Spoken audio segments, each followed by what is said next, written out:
This is American Family News. I'm Robert Thornton. 3 male hostages are to be released this weekend by Hamas terrorists as part of the ceasefire agreement between Israel and Hamas. This will be the 4th round of exchanges in the ceasefire deal that has paused fighting in Gaza. Israeli officials say around 80 hostages remain in Gaza. You can find more on this at afn.net. Helicopters are being restricted in the airspace around Washington's Reagan National Airport. Here's Fox's Jared Halpern. The FAA is significantly limiting helicopter traffic in the immediate vicinity of the airport, according to an official who briefed the Associated Press. Concerns about congestion in the airspace have been raised since the mid-air collision of an Army Black Hawk helicopter and American Airlines passenger jet that killed 67 people. President Trump, in a social media post, says the Army chopper was flying too high, far above the 200-foot limit at the time of the crash. Defense Secretary Pete Hegseth says the helicopter's 3-soldier crew was conducting a required nighttime training flight. At the White House, Jared Halpern, Fox News. A riverkeeper who routinely patrols the Potomac River reportedly found multiple items belonging to the American Airlines plane after it crashed Wednesday night, including pages from a flight manual, a woman's sweater, and what appeared to be a cushion from one of the seats. Former Secretary of Transportation Pete Buttigieg spent his opinions on X about the D.C. crash. He wrote, "Despicable. As families grieve, Trump should be leading, not lying. We put safety first, drove down close calls, grew air traffic control, and had 0 commercial airline crash fatalities out of millions of flights on our watch." He also said that one of Trump's first acts was to fire and suspend some of the people who helped keep the sky safe. In past years, the Super Bowl's halftime show featured explicit content unfit for families or any born-again Christian. Organizers say this year's halftime show in New Orleans will be a family-friendly event. Valerie Hodges, Louisiana state senator who led Louisiana lawmakers and pro-family groups to clean up halftime, joined Washington Watch. We sent the letter on the 16th, and all the press releases went out on Monday, and they were very quick to respond after that. We got a letter from Jay Cicero, who is he's the CEO of the Greater New Orleans Sports Foundation. And he issued a statement in response to the letter that I was very, very excited about and impressed by.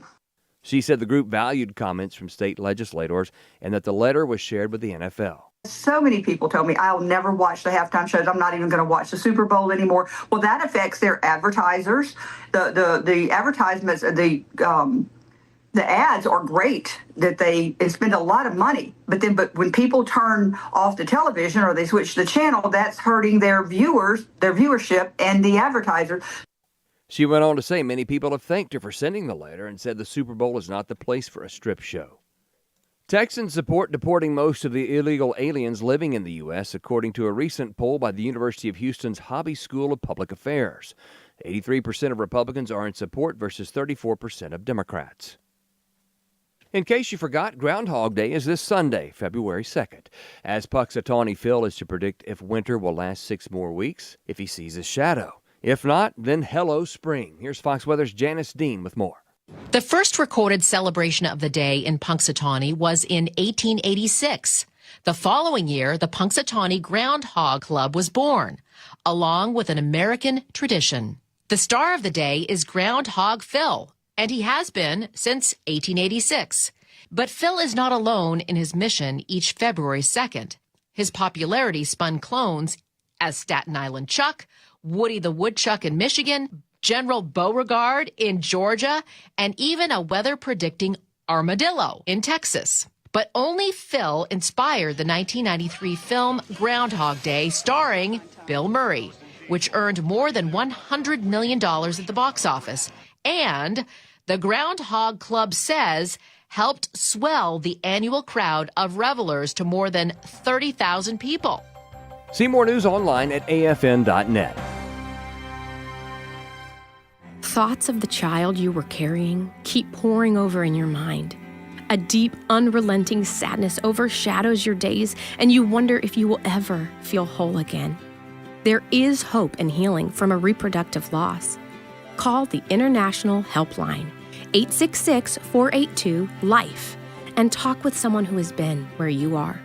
Your call is confidential, and we will help you find healing. 866-482-LIFE.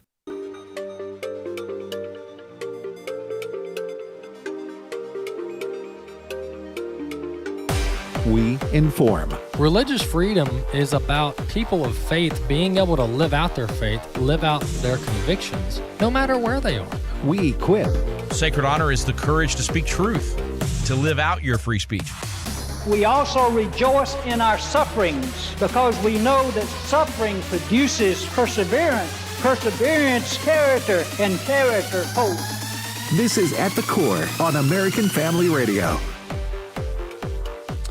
Welcome to The Core here on American Family Radio. I'm Walker Wildmon. It's a live edition of the program. I'm glad to be with you on the program today. And Rick Green and myself, we host the show each week, and we enjoy doing so. And I had a good event yesterday evening in Jonesboro, Arkansas, and had dinner with several of our listeners and supporters, and it was a good time of fellowship. We got to update them on the work of American Family Association and American Family Radio. And Jonesboro surprised me. I underestimated the size of the city. And I had always, for some reason, envisioned Jonesboro as this small town, but it's not.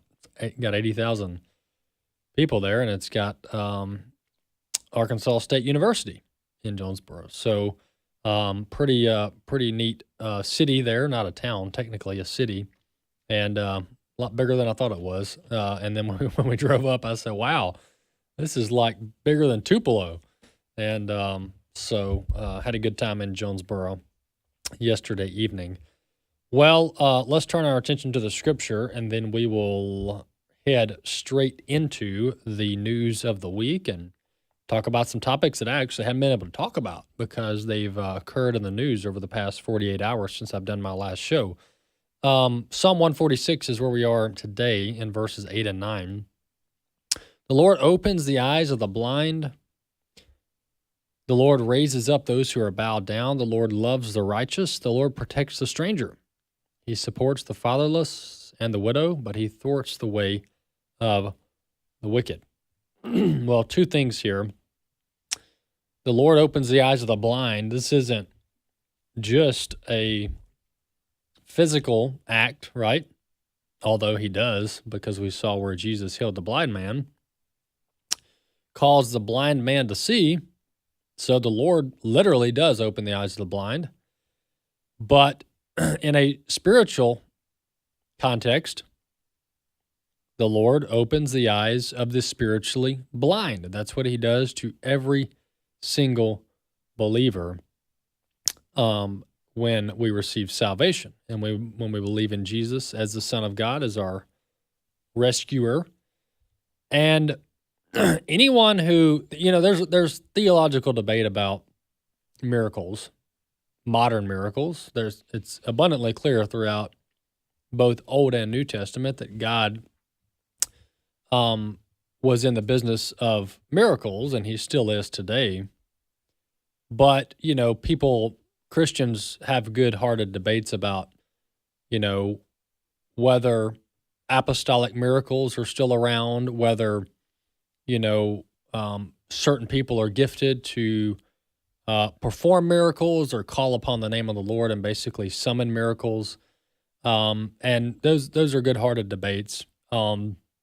As far as the power of the Lord, he obviously is still in the miracle business, and he hasn't given up any power to perform miracles ever throughout the Lord's eternal existence. So, but as far as whether people are anointed to call upon the Lord for miracles, that's an interesting discussion. But there's no doubt. And I'm getting to a place where we all agree, at least we should. There's one definitive miracle that every single believer experiences, right?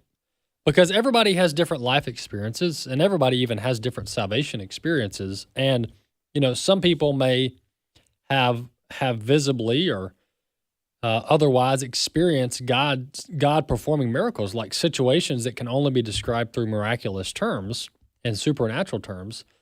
But there may be some people that go, I've just never experienced something like that. I've never experienced something that is explained in supernatural terms, whether it's healing or otherwise. But let's not forget, if the person you're having this discussion with, is a believer, we all experience a miracle when we experience salvation. And this is what doesn't need to be overlooked, because you read verse 8 here, Psalm 146, the Lord opens the eyes of the blind. The Lord opens the eyes of the spiritually blind. Every single time a lost person comes to the saving knowledge of Jesus Christ, that is a miracle, because the Lord has opened the eyes of the blind. He has defied sin and death. And so in our discussions about miracles and modern miracles, let's not forget that every single one of us that are born-again believers have experienced the miracle of having sight, coming from a place of no sight, of being blinded, to now having our eyes opened and having salvation. That is a miracle that every single believer in Jesus has experienced. So, in at least one sense, we've all experienced a miracle of God by receiving salvation in Jesus. That's Psalm 146, verse 8 and 9. Couple other things I want to mention. Our Activate Summit, I've been teasing this pretty much every show for the past few months, but I'm going to continue doing it because registration's still open. Our Activate Summit's coming up in June 12th through the 14th of 2025, which is this year. It's going to be here in Tupelo at the Cadence Bank Conference Center. And we do have a kids track, an Activate Kids program for ages 6 to 12. Ages 13 plus, they're going to be able to be in the main session with their parents or whoever they travel with. So we would love for you to join us. It's very affordable, $75 for ages 13 and up, $50 for ages 6 to 12, and free for children under 5. And it's 2.5 days. So we would love to have you join us in Tupelo. Activate Summit 2025 coming up in June of this year. Go over to activate.afa.net for more information, activate.afa.net. The other thing before we move on is our Culture Warrior film. I've got it here in studio if you're watching on Facebook at the core page, or if you're over on stream.afa.net watching the live video there. Culturewarrior.movie is the URL to go check this out. But this is a excellent film, and I don't just say that because we produced it, but the history, the story, God's providence, all of that displayed in Culture Warrior. We would encourage you to check it out, culturewarrior.movie. Don Wildmon and the Battle for Decency. If you want to know how AFA was founded and how it came about, how American Family Radio came about, or if you even want to know a little bit about the culture war that began in the 60s and 70s, this is a very fascinating film, culturewarrior.movie, culturewarrior.movie. Well, the plane crash, the tragic plane crash and helicopter incident in Washington, D.C. happened on late Wednesday evening in our nation's capital, and there's been just wall-to-wall news coverage over the past few days regarding it. And the investigations are still ongoing, but there's a couple things that we've learned. Number one, it definitely is a tragedy. Number two, I think the flight pattern of the Pentagon and other agencies is currently being reconsidered. Whether the flight path down the Potomac right by Reagan National is a smart flight pattern and a safe one, that's all being reconsidered drastically in the last 48 hours. But we do know that the helicopter was off path, off their intended flight pattern, their intended flight path that they had been approved for upon takeoff. And I've read reports where we pretty much know that their altitude was not what it needed to be. The reports are showing that it was that 200 feet is the highest approved altitude in that area, due to Reagan National. So the helicopters have to stay at 200 feet or below when flying down the Potomac by Reagan National. Well, we know, at least preliminarily, that this helicopter was above that. Some say 300, some say 350. The helicopter was well above that approved flight altitude. Secondly, I've read reports where the helicopter, the Army helicopter, was up to a half mile off path.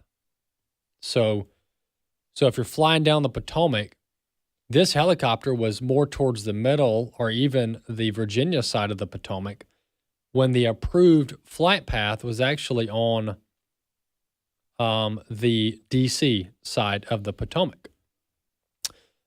So that's a big deal. That's a big deal. And, I don't know what was going on in the cockpit. I don't know what kind of communications were happening, if people were distracted. There's also reports that they were wearing night vision goggles as part of their training. And anybody who knows about night vision, if there's lighting, it's problematic. I mean, night vision by definition is intended to be used in extremely dark circumstances. And that's where the goggles operate the best for the user. But you throw on night vision goggles in an urban environment with all kinds of lighting from all kinds of directions, that's a very difficult thing to do, especially flying an aircraft. So that probably played in to the problem as well. So there's a lot of different factors that went into this. All in all, it's a tragedy. And I think reconsidering the flying helicopters by Reagan National with about 100 feet, 200 feet margin of error, that's just not a wise move at all under any circumstance, especially under training circumstances. So we'll continue to track that and see what information comes out in the next few days.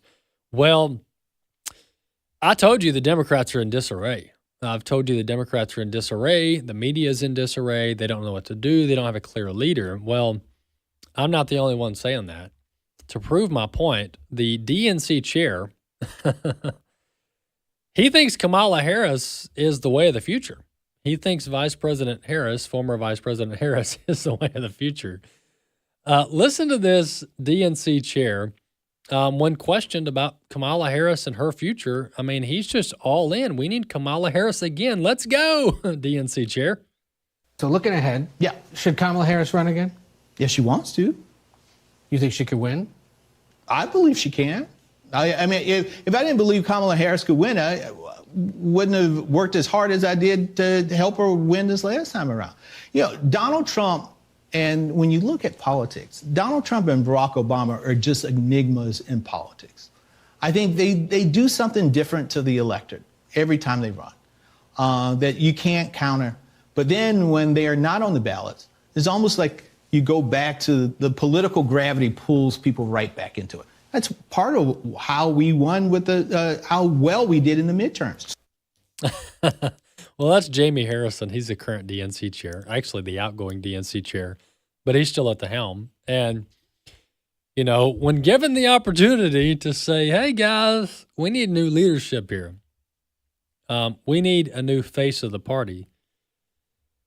We need another Obama. The DNC chair says, no, I mean, she's great. And if she wants to run again, absolutely. Absolutely. I mean, and then we go on to blame everybody else for the DNC problems. But the reality is that Kamala Harris was a terrible candidate. And many of us who cover this actually called that well in advance. I mean, I said all along, Kamala Harris might be better than Biden because she can actually do a press conference. But she's a terrible candidate.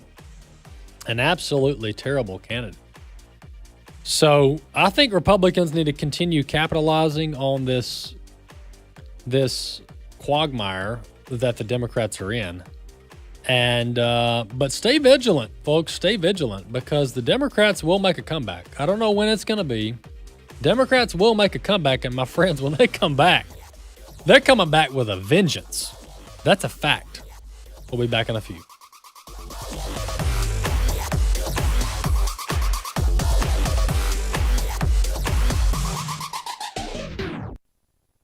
For government is a minister of God to you for your good.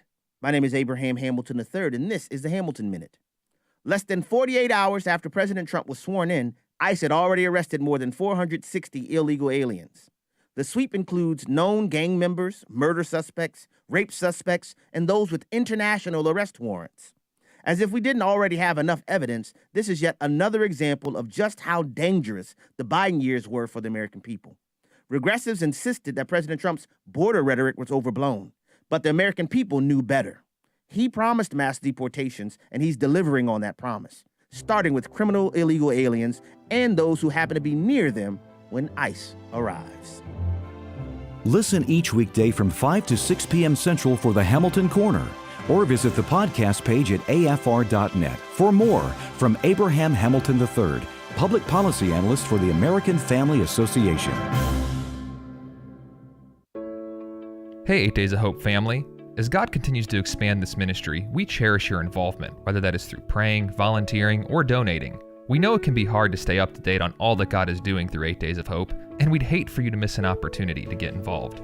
Today we invite you to find us on social media to see regular updates on how we are loving and serving those in need across the country through our Rebuilding, Rapid Response, Safe House, and Mass Feeding ministries. You can find us on Facebook, Instagram, YouTube, Spotify, and Apple Music at 8 Days of Hope. That's EIGHT, Days of Hope. If you aren't on social media, we invite you to join our text alerts. Right now you can text the word HOPE to 86373, and you'll be notified anytime we deploy or have exciting news to share. It's that simple. Text HOPE, that's HOPE, to 86373. We can't wait to share updates with you soon.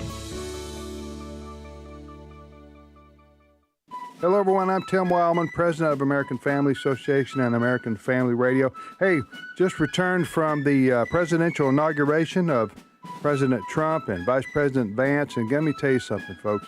There's an excitement in the air among millions and millions and millions of Americans who are ready for some common sense changes to come to our country.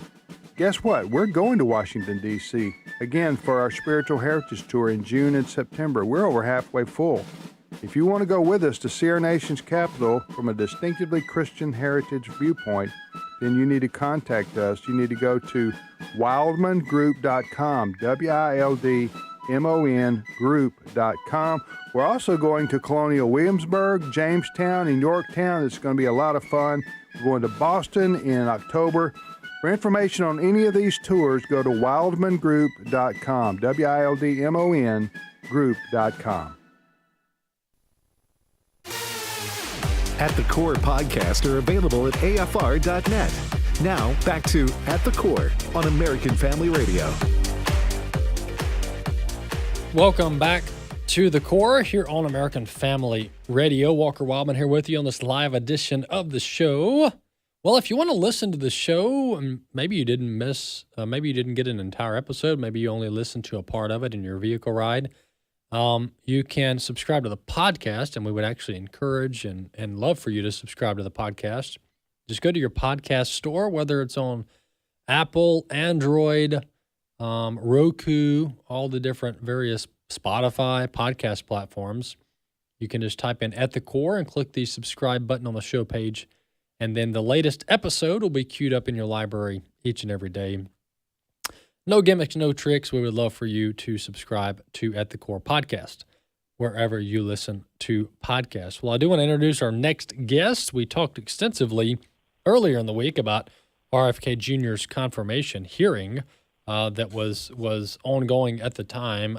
Katie Talento's with us. Katie's executive director of the Alliance of Healthcare Sharing Ministries, otherwise known as The Alliance, ahcsm.org. Katie's with us now. Katie, welcome to the program. Thank you for having me. Really appreciate it. Absolutely. Well, RFK Jr. Had his confirmation hearings earlier in the week, and Lord willing, he'll get approved by the committee and sent to the full floor of the Senate for a confirmation vote. But I wanted to have you on to talk about some of the issues that he's been raising, and he's no stranger to this arena. I mean, he's been fighting some of these issues for a couple of decades now. So let's just take them one by one. The pharmaceutical industry is a behemoth. The industry itself is massive. We're talking billions of dollars, if not over $1 trillion of money. Oh, actually, it would be over $1 trillion when you add in both health insurance and health care. Together, you're talking about upwards of $4 trillion a year spent on those two things in America. Is it surprising to you that there's not even more opposition to RFK Jr.? I mean, clearly some senators are squawking about him, but it seems like he's probably going to get confirmed. Is it surprising to you with all the money that's at stake here? It's actually surprising to me that he survived the campaign, because we know what happens when the deep state conspires with giant corporate interests, and a Kennedy is getting in their way. And, we were praying hard to protect it for his protection. And of course, for the president's protection, we saw threats to both. Someone actually stormed Bobby Kennedy's house twice, and he didn't have sufficient Secret Service protection from President Biden at the time. And of course, the assassination attempts on President Trump. So I do not hold, I don't actually think that the industries that we're talking about are in any way above that kind of behavior. So, yeah, I'm surprised that it's going, even mediocre. Yeah. And I hope that, these final holdouts among the GOP senators will come to their senses, because this is what America wants. This is what moms want, and it's what the base of the president wants, and it's what we all voted for. Absolutely. And, I'm not, I know some, Christians and conservatives in the pro-life movement raised some concerns about RFK Jr., but I'm not, I said earlier in the week, I'm not really concerned about his position on the life issue, because number one, President Trump has showed abundantly, in an abundantly clear manner, that he's pro-life, and his policies from his administration are going to be such. We saw that with the Mexico City policy. We've seen that in other areas as well, just within the first week. But furthermore, RFK Jr. confirmed in his hearing that he's going to uphold the pro-life policies of President Trump, including looking at the mifepristone, the abortion pill, and other things as well. And the HHS, pro-abortion division and website was shut down within an hour of the inauguration. So there's just a lot of pro-life things going on. That's not a problem for me. But when we think about pro-life, Katie, pro-life goes beyond just abortion, because when you look at the harmful foods and the harmful shots that are being given to our children, that's a pro-life issue as well, because if there are things that we know as a community and as scientists are harmful to our population, why aren't we stopping them? And that's one thing RFK Jr. has been raising, right? Yeah, I mean, it's certainly, the pro-life community always gets accused of only caring about the baby before it's born, right? And we always fight back and we say, no, but, crisis pregnancy centers help new moms and new families. And, we have all kinds of services and charities that help moms and families in need. But, this is just an extension of that. The idea that you can be pro-life and not care that, 1 in 34 kids has autism, 1 in 20 kids has depression. We've got 12% of children are on some sort of anti-anxiety or ADHD medication. We have 1 in 5 children has been labeled needing special health care. I mean, this is crazy. 10% of kids have a health condition that affects their daily activities consistently.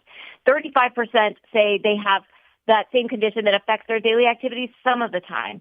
And, this is like, we are dying. We are dying off as a species, and we're dying off faster in the West and in the United States. And that is a pro-life issue. It is. And to your point, and RFK Jr. pointed this out in his hearing, America spends, I cited this stat on Wednesday, America spends over $4 trillion a year in healthcare, and we're one of the most unhealthy populations in the world. It's absolutely staggering. I mean, there's nobody with a straight face that can look at America and go, yeah, we've got it all figured out. We're the healthiest. We're the best. That's just not true. I mean, we have made a lot of advancements in medicine and treatment, but there's still some major issues, including the vaccines, which they keep just adding shots and immunizations to our childhood schedule, but they don't ever remove any. Some are proven to be harmful or proven not to work, and they keep them on the schedule. But one thing I wanted to get your thoughts on is the topic of junk food. Others call it ultra-processed food.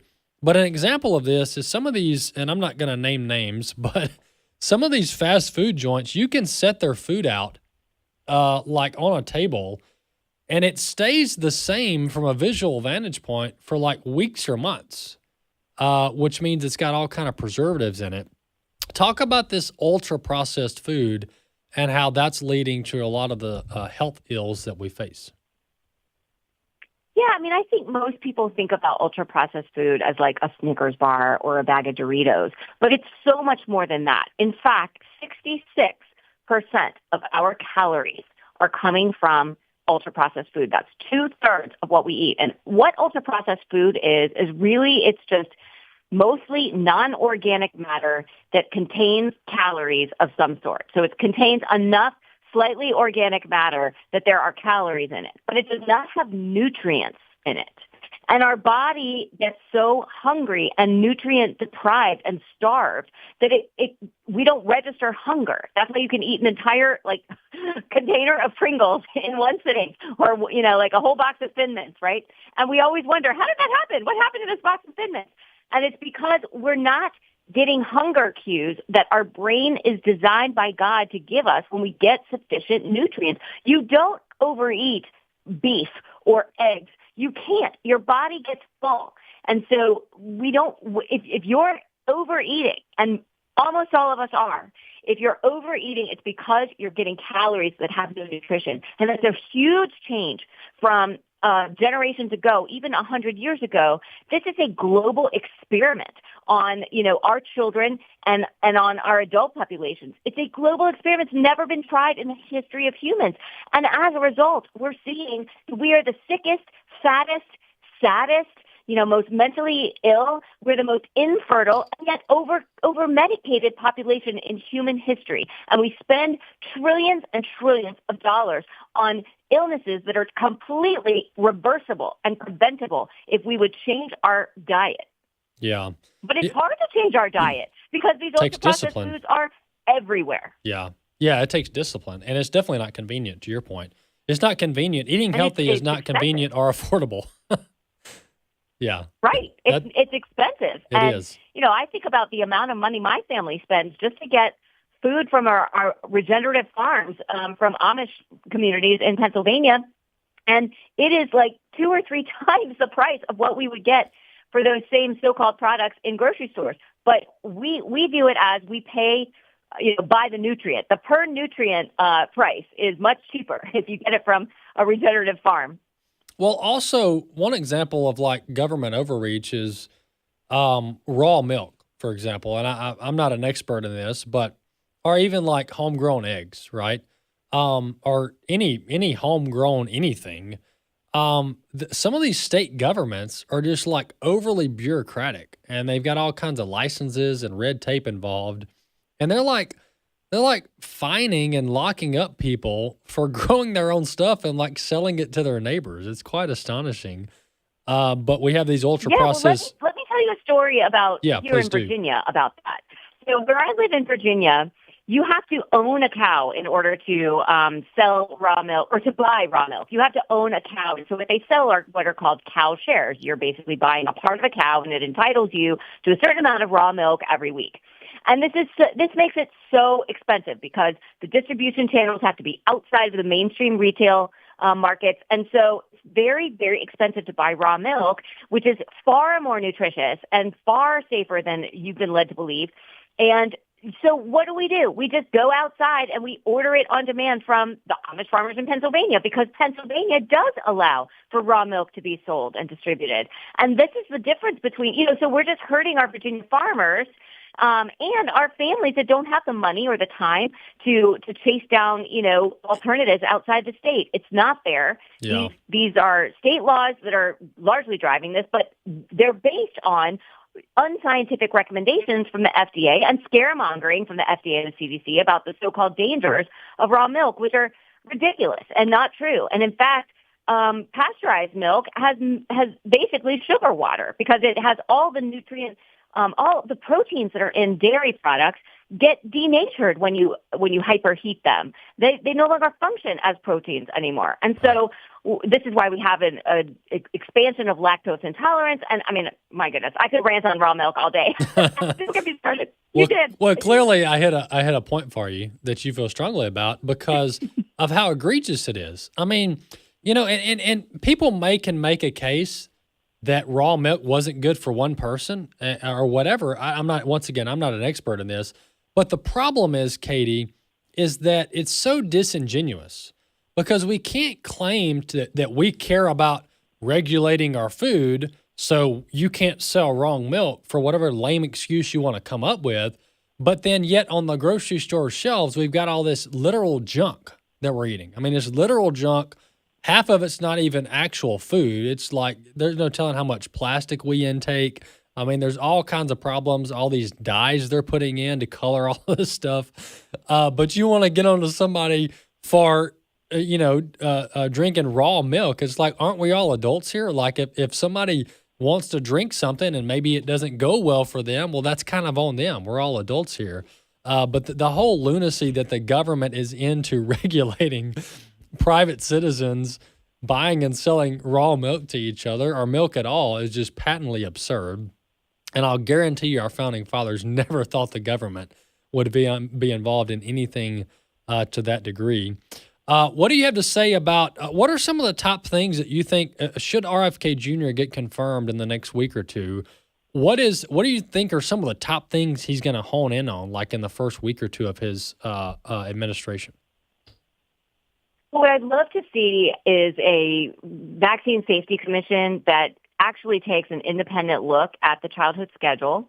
The vast majority of the vaccines on the childhood schedule, which, as you mentioned earlier, has exploded since I was a child when there were only 3 vaccines and you got, 7 or 8 doses of them, to now we have 75 doses of dozens of vaccines. Yeah. And kids are getting dozens and dozens of shots before their six-month birthday. And so, I would like to see an independent safety commission take a look at this. We're supposed to have these safety commissions already, but every single person on those commissions, both at the CDC and the FDA, are on the take from pharmaceutical industry. And so they have conflicts of interest that is supposed to require recusal, but they just waive those ethics rules for these people. So I think we need a vaccine safety commission to really take a look, since not one of them was ever approved with a long-term placebo-controlled trial. There were trials, but they lasted 3-5 days, or they weren't placebo-controlled. Well, they were corrupted too. Measured them against, the last vaccine. Yeah. Well, and with the COVID, so that's one. Another thing I would hope that we would is right now the FDA is persecuting farmers across the country who just want to slaughter the animals on their own farms, and that they sell to customers who have, who have asserted that they consent to this and that they waive their rights to sue and all this. They just won't leave these farmers alone. So that's one thing. We certainly need to take a look at the dietary guidelines. Now that's at the U.S. Department of Agriculture and not Health and Human Services. But what the FDA could do is declare, what we already know, which is that many of these food additives, many of these products are unsafe for human consumption, and that would force some changes to the dietary guidelines put out by the U.S. Department of Agriculture. Yeah, and part of the vaccine safety board review needs to be the COVID vaccines too, or the so-called. Well, yes, they're COVID. on the childhood schedule now. That's right. Yeah, the so-called COVID vaccines, even though they perform as shots, that needs to be looked at too, because that's a massive scandal. We don't even know how many people have lost their lives because of the side effects of those shots. Katie, thanks so much for your work. Appreciate you coming on today. Appreciate you. Take care. God bless. All right. Thank you. That's Katie Talento. She's Executive Director over at the Alliance of Healthcare Sharing Ministries, ahcsm.org. Very important topic, America's health. And hopefully we'll have RFK Jr. as HHS Secretary in the next few days.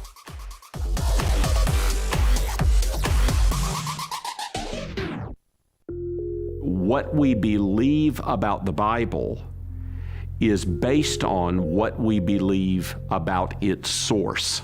The God Who Speaks, the award-winning documentary from the American Family Association, is now available in a special limited edition DVD set. This release includes a Sunday school curriculum and 2 hours of additional footage. Go to thegodwhospeaks.org to get your copy today. thegodwhospeaks.org.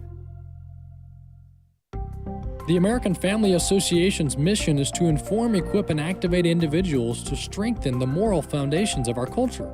We also support the church. Our goal is to be a leading organization in biblical worldview training for cultural transformation. We believe true morality flows from biblical principles and directs people to the manner in which God intends them to live. Thank you for standing with the American Family Association as we seek to stop the erosion of godly values. It's so easy to politicize abortion, but the reality is there's a precious life at stake, and that little life doesn't have a voice. All that little life has is a heartbeat, and it can be heard as early as 5 weeks on ultrasound. That's where Preborn steps in. Preborn is a voice for the little ones. They do an ultrasound, and that's when everything changed. Because when I saw my baby, and when I heard her heartbeat, that was it. Preborn Network of Clinics offers free ultrasounds to women in crisis while showering them with God's love. This powerful combination doubles a baby's chance at life and has helped to rescue over 300,000 babies. To learn more about Preborn's life-saving work, call pound 250 and say the keyword baby. That's pound 250 baby, or visit preborn.com/AFR. All gifts are tax deductible. While in the emergency room with my wife, as she was struggling with the COVID-19 virus herself, and I looked at her, I said, "Are you scared?" And she said, a little bit, but I've been through worse. The Certainty of Mankind's History with Uncertainty, an article by Peter Rosenberger. And then, as her fever was approaching almost 103, she started singing "In Christ Alone." I place my trust and find my glory in the power of the cross. And that's how she has anchored herself in the certainty of Christ through her huge medical journey that has included 80 surgeries, both of her legs amputated, 100 doctors have treated her, 12 hospitals, and now the COVID-19 virus. And so when we live with those kinds of uncertainties, anchoring ourselves in Christ alone, that's the only place we can run to where there is certainty. To read this article and more, visit afa.net/The Stand.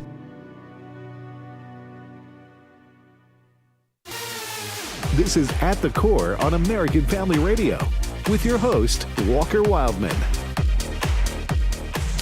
Welcome back to The Core here on American Family Radio. Glad to have you with us today on the program. Well, vented earlier in the week on Wednesday about how a lot of these politicians and these senators like to, regurgitate these talking points, but they themselves actually don't know the studies. They don't know the data. They don't know the facts behind the information. And, Senator Bill Cassidy in Louisiana is no different. He's actually a Republican on the committee that had the hearing regarding RFK Jr.'s confirmation. And, he said basically, you're wrong on your skepticism for vaccines is what Cassidy told RFK Jr., but he doesn't articulate why he's wrong. He just says you're wrong. He doesn't say, here are the 3 studies that show that your conclusion is wrong, RFK Jr. He just, if you're a vaccine skeptic, then you're wrong. It's pretty much the position, which is actually a very low IQ position. And it's shocking that we have lawmakers that don't even do their own homework to know the facts behind the data. But nonetheless, Chris Woodward's with us to talk about some of this. Chris, welcome back to the program. Thank you very much. Busy week. Yeah, very busy week. RFK Jr. Went through the confirmation hearing. I don't think the committee yet has voted to pass him onto the floor of the Senate. But President Trump, speaking of confirmations, previous presidents have had way more nominees confirmed at this point. Yes. This is an extreme slow walk by the Senate. It is. And talking about RFK, I did talk to Mary Holland, one of his former colleagues. She does think that he will be confirmed. Obviously, it was a very contentious hearing. She said as much. But she does think he will be confirmed. I'm not so sure about that. I'm more open to the idea that Mr. Kennedy might actually be a recess appointment if and when the Senate actually goes on a break, given the divide over him. But as we have pointed out for several days now, he himself did say things like, quote, "I'm not anti-vax." He did say he was not against measles and polio vaccine. He did share concerns about problems that people sometimes have when he has those things. And he talked about food additives. Many Republicans, received him nicely. They were glad to have him, glad to talk to him about various issues. But as you mentioned, some senators, even Republicans, did have issues with him. I don't know that he will be confirmed. Kash Patel is another one.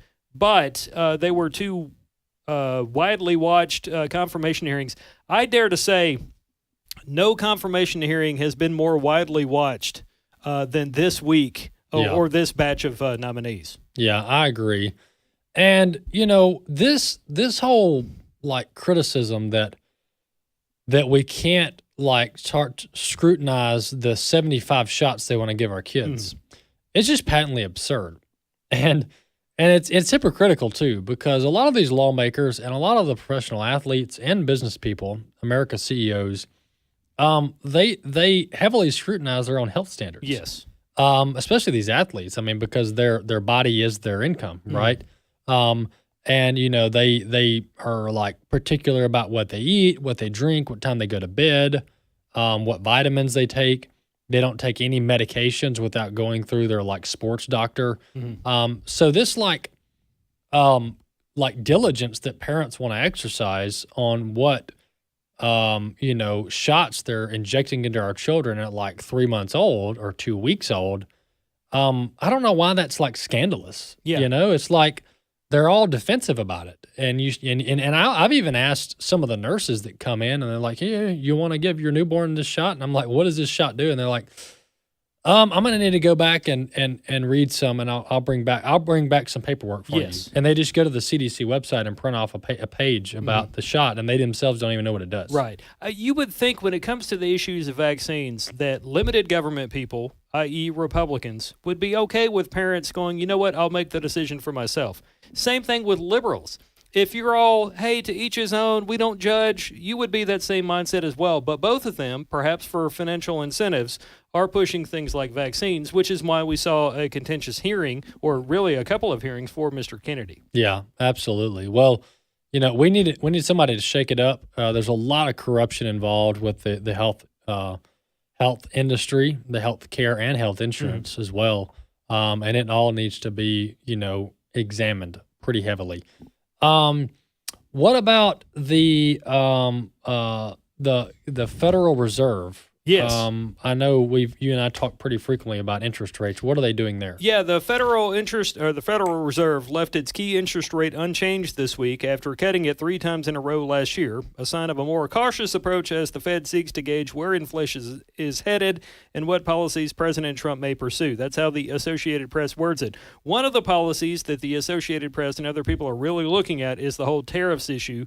That's going to be going into effect tonight for nations like Canada and Mexico. The AP and other people seem to think that this is going to do catastrophic harm to the economy and cause even more problems. Trump is not of that opinion, obviously. He thinks this is going to lead or cause Canada and Mexico to come to the table. They'll negotiate some new deals. He has also said that if you are, let's say, somebody in agriculture and you might be losing some here to these countries, we're going to get you better deals in other countries so that way you do have income coming in. Trump's a businessman. I think he knows what he's doing. Certainly, he's been in this. This ain't his first rodeo in terms of being in the Oval Office. So we shall see. We could be talking about something again with the economy come Monday. But as of right now, the Fed is not moving. Mr. Powell declined to address Trump's comments calling for lower rates. They seem to be at odds. One of the things that really stood out to me in terms of Powell's announcement is he called the job market, quote, solid. I would beg to differ based on the fact that we have hired mostly government or taxpayer-funded positions for the past 2.5 years. Yes, which that's actually about to be affected. Because you got another story on this, but there's thousands of federal employees that are about to quit or resign at their own will in many cases because they don't want to go back to the office. Yes. And it's kind of a shocking concept to actually have to go to work. Right. Yeah. How, And there's Fred Jackson, our news director, was telling me this morning about a case. This is just one case of a lady that was working for the federal government. And her boss went into like a Macy's during her lunch break. And the lady that was supposed to be working for the federal government, quote, online and remote, was actually double dipping at Macy's. Yes. And not working at all for the federal government. President Kennedy was famous for saying, ask not what your country can do for you, ask what you can do for your country. Nowhere in that speech did he say, thou shalt double dip, because pretty much there are people working. We're paying them. We, the taxpayers, are paying that person, and then they're making some. They've got a side hustle selling perfume at the Macy's cosmetics department there. And I'm curious as to whether or not that individual was paying taxes, because if they're not, we're in a very interesting climate coming off the everybody's got to pay their fair share administration from Joe Biden's time in office. But yeah, this story, for people not aware, you can read it on afn.net. President Trump is offering federal workers a buyout, all federal employees who opt to leave their jobs by next week. It's being viewed as an unprecedented move to shrink the U.S. government at breakneck speed. I talked to a couple of taxpayer groups about this week. One of them, Taxpayers Protection Alliance, said, look, I think it's great. We need to spend less on federal employees. They do hope that it is indeed a blanketed approach, and they're not just doing it to people that are nearing retirement, because if you can get rid of some younger person who's going to make more money for the federal government should they stay, you're actually saving money in the long run versus making some quick cash. Yeah, he's talking about 2 million people throughout the federal employment. So that's a lot of people. Yeah. The remote workers was funny for me because you can find these things on X or YouTube. But before he signed the Lake and Raleigh Act into law this week, President Trump talked about how remote workers need to come back to work. And he talked about how this was an issue before COVID, when it kind of became a household thing culturally for people to work remotely. This was a problem before COVID. And I think he has a point. We're spending a lot of money on buildings and posh offices that these people are not going to. Right. Why do we need to do that? Well, and a lot of the positions they're either duplicitous or they're just not needed, which could be the same, but not needed, meaning they don't need anybody to do the job. It's not just that there's multiple people that can do it. But there's so much waste. There's so much waste in the federal government. People have no idea. Some people have an idea because they've experienced it. But you could go in there and you could trim so much fat, and literally nobody would know the difference. Yeah, like your taxpayers would not recognize any change in the services provided by the government. 95% of politicians, and I would include Republicans in this, 95% of them don't care about spending because it's somebody else's money.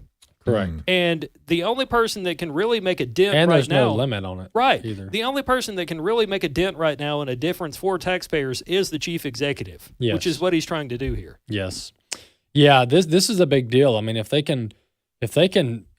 can lay off tens of thousands, they're talking about millions, but if you can lay off, I would say tens of thousands, that's a big deal. I mean, you just do the math on that. Yeah. That can be saved by the government. One thing they're going to have to do, Chris, though, is get Congress on board with the spending cuts. Yes. Because Congress loves to spend money, and to your point, it's not their money, and there's no limit to it because they have the printing press over at the Treasury Department. So telling Congress, hey guys, we don't need to spend all this money, and this is coming from the executive branch who spends the money, that's going to be an interesting dynamic. Yes, and to throw a wrench into that, you're going to have the news media a week from now doing stories like, the EPA cannot protect the environment. Give me a break. With only so many people, or the Interior Department won't be able to save the sage grouse. Yes. If we're going to cut all these people from all these positions. Well, some of the media outlets tried to blame Trump's federal funding freeze on certain programs and departments, which it wasn't across the board. They tried to blame him, the FAA. Basically, the FAA was understaffed because of Trump. Yeah. No, none of his executive orders had anything to do with the FAA. at all. And these folks that are at the FAA were there from Biden. I mean, these folks were holdovers from Biden because that's an agency where there's probably not a lot of political appointees. So to try to blame Trump for the FAA, give me a break. Right. And you can't even blame Hegseth over the Department of Defense. The dude hadn't even got his coffee yet. I know. And they're like, come to the podium, sir. We've got 67 dead in the Potomac. Yeah. Which is a very serious matter. Trump too. I mean, he's just like still picking out the carpet in the Oval Office. Yes. So this is all like got Biden's fingerprints all over it. To add to that, I talked to a guy at Heritage this week, the Heritage Foundation, when Democrats were saying Trump hasn't done anything to lower grocery prices. The data they were using to show that nothing was being done about grocery prices was from before Donald Trump took the oath of office. You can't even run reports and studies that quickly on pricing. The market takes so long to lag out. There's no way you can get any economic data that has anything to do with Trump. Yeah, and that's been pointed out by you guys Sure. the last couple of weeks on this show. These Democrats are either, I want to use another word. They're lying. They're unintelligent, Yeah. or they're lying, or both. Yes. There's some more bad words we could say about them. I won't, though, because I value this show. I'm just thinking, like, these people are infuriating. Yeah. It's frustrating. Well, and they're getting, the Democrats are in disarray, and the media. They're getting pushed into irrelevance. They are. I think that's one of the reasons why we saw such contentious battles between In the Senate. Not with Kennedy, but just Hegseth, Cash Patel. All of them. Yeah. None of them got it easy. They're going to, they need to get on TV, on CNN or MSNBC, even if tens of people are watching those networks now. So they need to get on there. They need to have their little isolated soundbite being shared on X, formerly known as Twitter. And they're going to use these moments to fundraise. We already had Hakeem Jeffries today saying we need our supporters to, quote, fight the Trump agenda in the streets. That's I think perfect. we have time for that. Yeah, Bobby, let's play that. We are going to fight it legislatively. We are going to fight it in the courts, and we're going to fight it in the streets. Oh, Sounds okay, like an insurrection. Hakeem. It does. Where's the FBI when we need them? Oh, wait, we haven't confirmed Cash Patel yet. Well, I have 2 minutes. Yeah, that was what he told. That's what he told. He told Klobuchar that. Yeah, that he was did. hilarious. So for those who don't know, I should have brought in the clip. Amy Klobuchar was questioning Cash Patel and being, of course, utterly disrespectful, disingenuous.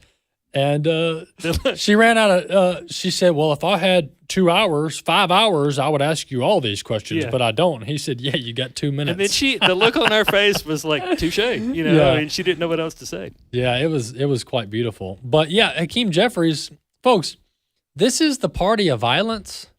This is the party of dangerous rhetoric. Hakeem Jeffries, and he actually had time to think about that there. Like, this is a press conference. These are prep statements. If Mike Johnson had said that we're going to fight in the streets. Cory really? Booker would have lost his mind. Really, Hakeem? Explain to me how that works. How do we fight in the streets, sir? Love Trump's hate.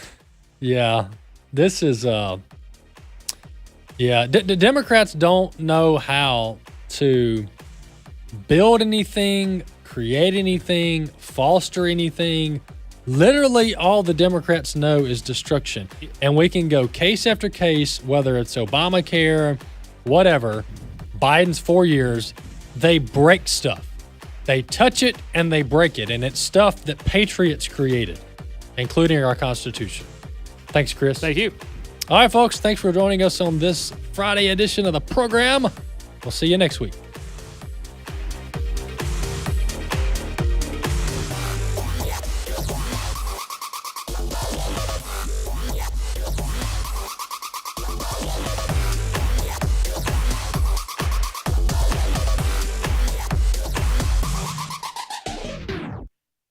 The views and opinions expressed in this broadcast may not necessarily reflect those of the American Family Association or American Family Radio.